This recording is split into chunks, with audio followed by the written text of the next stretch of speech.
Hello. स्वागत है आप सभी का GKRWA स्टडी पर। मेरा नाम निधि। आज के वीडियो में हम डिस्कस करने वाले हैं हिंदी के टॉप 30 ऐसे क्वेश्चन आंसर जो कि सभी परीक्षाओं के लिए महत्वपूर्ण रहेंगे। तो आप लोग वीडियो को शुरू से अंत तक ज़रूर देखिएगा और 30 में से कितने क्वेश्चन का आंसर आप सही कर पा रहे हैं अपना स्कोर हमें कमेंट बॉक्स में ज़रूर बताइएगा। तो चलिए अब हम शुरू करते हैं फर्स्ट क्वेश्चन से। पहला विश्व हिंदी सम्मेलन 1975 ईस्वी में कहाँ हुआ था? बताइए क्वेश्चन नंबर 1 का राइट आंसर क्या होगा? ऑप्शन ए इसका राइट आंसर है। 10 जनवरी 1975 को नागपुर में पहला विश्व हिंदी सम्मेलन आयोजित किया गया था। मूर्धन्य व्यंजन है। बताइए इनमें से कौन सा व्यंजन मूर्धन्य व्यंजन है? ऑप्शन बी इसका राइट आंसर होगा। ट वर्ग के सभी व्यंजन को मूर्धन्य व्यंजन कहते हैं, जैसे कि ट, ठ, ड, ढ और ड़। ल किस प्रकार की ध्वनि है? बताइए ल यह किस प्रकार की ध्वनि है? पार्श्विक। ल पार्श्विक ध्वनि है। जिसके उच्चारण में हवा जीभ के बगल से निकले उसे पार्श्विक ध्वनि कहते हैं। शुद्ध वर्तनी का चयन कीजिए। बताइए इनमें से कौन सी वर्तनी शुद्ध है? ऑप्शन डी इसका राइट आंसर होगा। ऑप्शन डी यह वधु का शुद्ध वर्तनी रूप है। शुद्ध वर्तनी का चयन कीजिए। बताइए क्वेश्चन नंबर 5 का राइट आंसर क्या होगा? ऑप्शन ए इसका राइट आंसर है। ऑप्शन ए यह चुहारा का शुद्ध वर्तनी रूप है। शुद्ध वर्तनी का चयन कीजिए। बताइए इनमें से कौन सी वर्तनी शुद्ध है? ऑप्शन बी इसका राइट आंसर होगा। ऑप्शन बी यह कैलाश का शुद्ध वर्तनी रूप है। एकैक में प्रयुक्त संधि का क्या नाम है? बताइए एकैक में कौन सी संधि है? वृद्धि संधि। एकैक में वृद्धि संधि है और इसका संधि विच्छेद होगा एक एक।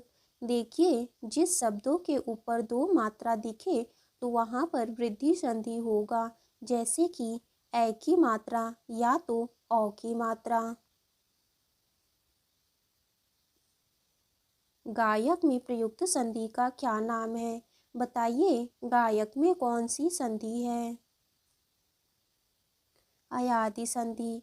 गायक में अयादि संधि है और इसका संधि विच्छेद होगा गय धन अक। देखिए इसमें ए ओ की मात्रा नहीं आती है और यह अधिकतर 3 अक्षर का शब्द होता है। पावक में प्रयुक्त संधि का क्या नाम है? बताइए पावक में कौन सी संधि है? अयादि संधि। पावक में भी अयादि संधि है और इसका संधि विच्छेद होगा प धन अक। देखिए अभी मैं आपको पीछे बताई हूँ कि अयादि संधि में यह अधिकतर 3 अक्षर का शब्द होता है और इसमें ए ओ की मात्रा नहीं आती है। निर्वासित में प्रयुक्त प्रत्यय क्या है? बताइए निर्वासित में क्या प्रत्यय होगा? इत।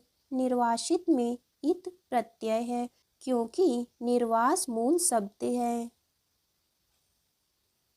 डिप्टी कलेक्टर में उपसर्ग क्या होगा? बताइए इसका राइट आंसर क्या है? ऑप्शन डी इसका राइट आंसर होगा। डिप्टी कलेक्टर में उपसर्ग डिप्टी है और डिप्टी का मतलब होता है सहायक। 29 में उपसर्ग क्या होगा? बताइए 29 में क्या उपसर्ग है? 29 में उन उपसर्ग है और 30 इसमें मूल शब्द है। तृण शब्द निम्न वर्गों में से किस वर्ग में आता है? बताइए तृण शब्द किस वर्ग का शब्द है? तत्सम। तृण यह तत्सम शब्द है, इसका तद्भव होगा तिनका। तांबा शब्द निम्न वर्गों में से किस वर्ग में आता है? बताइए क्वेश्चन नंबर 14 का राइट आंसर क्या होगा? ऑप्शन बी इसका राइट आंसर है। तांबा यह एक तद्भव शब्द है, इसका तत्सम होगा ताम्र। लालटेन शब्द निम्न वर्गों में से किस वर्ग में आता है? बताइए लालटेन शब्द यह किस वर्ग का शब्द है? विदेशज। लालटेन, हॉस्पिटल, कप्तान ये सभी विदेशज शब्द हैं। वकील किस भाषा का शब्द है? बताइए वकील यह किस भाषा का शब्द है? अरबी भाषा का। वकील अरबी भाषा का शब्द है। विभाव के कितने प्रकार हैं?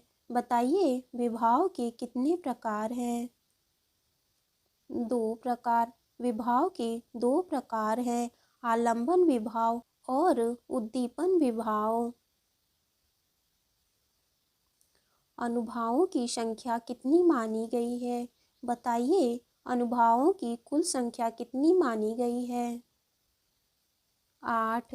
अनुभावों की संख्या 8 मानी गई है। स्तंभ, श्वेत, रोमांच, स्वरभंग, कंप, विवर्ता, अश्रु और प्रलय। वीर रस का स्थायी भाव क्या है? बताइए वीर रस का स्थायी भाव क्या होगा? उत्साह। वीर रस का स्थायी भाव उत्साह है। अद्भुत रस का स्थायी भाव क्या है? बताइए अद्भुत रस का स्थायी भाव क्या होगा? आश्चर्य। अद्भुत रस का स्थायी भाव आश्चर्य और विस्मय है। झरना किसका पर्यायवाची शब्द है? बताइए झरना का पर्यायवाची शब्द क्या होगा? निर्झर। झरना का पर्यायवाची शब्द है निर्झर और झरना के अन्य पर्यायवाची शब्द उत्स, स्रोत और प्रपात है। सिलीमुख किसका पर्यायवाची शब्द है? बताइए सिलीमुख का पर्यायवाची शब्द क्या होगा? तीर। सिलीमुख तीर का पर्यायवाची शब्द है और तीर के अन्य पर्यायवाची शब्द बाण, शायक और नाराज है। पादप किसका पर्यायवाची शब्द है? बताइए पादप का पर्यायवाची शब्द क्या होगा? पेड़। पादप पेड़ का पर्यायवाची शब्द है और पेड़ के अन्य पर्यायवाची शब्द तरु, वृक्ष और रुक्ष है। संधि का विलोम शब्द क्या होगा? बताइए इसका राइट आंसर क्या है? संधि का विलोम शब्द विग्रह है। कृष्ण का विलोम शब्द क्या होगा? बताइए कृष्ण इसका विलोम शब्द क्या है? शुक्ल। कृष्ण शुक्ल का विलोम शब्द है। पूस की रात कहानी के रचनाकार कौन है? बताइए पूस की रात इस कहानी के रचनाकार कौन है? ऑप्शन ए इसका राइट आंसर होगा। कहानी पूस की रात प्रसिद्ध लेखक और उपन्यासकार मुंशी प्रेमचंद्र ने लिखी थी। बूढ़ी काकी कहानी के रचनाकार कौन है? बताइए इसका राइट आंसर क्या होगा? ऑप्शन ए इसका राइट आंसर है। बूढ़ी काकी इस कहानी के रचयिता है मुंशी प्रेमचंद्र। छाया कहानी के रचनाकार कौन है? बताइए छाया इस कहानी के रचनाकार कौन है? प्रसाद जी। छाया कहानी के रचनाकार हैं जयशंकर प्रसाद जी। भिक्षुक कविता की रचयिता कौन है? बताइए, भिक्षुक इस कविता की रचयिता कौन है? निराला जी। भिक्षुक इस कविता के रचयिता हैं सूर्यकांत त्रिपाठी निराला जी। निम्न में से कौन सा शब्द विशेषण है? बताइए, इनमें से कौन सा शब्द विशेषण है? फुफेरा। फुफेरा यह शब्द विशेषण है। अव्यय के कितने भेद हैं? यह आपका टेस्ट क्वेश्चन होगा। इसका आंसर आपको कमेंट बॉक्स में ज़रूर बताना है। तो आज की वीडियो आपकी यहीं तक थी। वीडियो अच्छी लगी हो तो लाइक करें, शेयर करें। अगर आप चैनल पे नए हैं तो चैनल को ज़रूर सब्सक्राइब करें।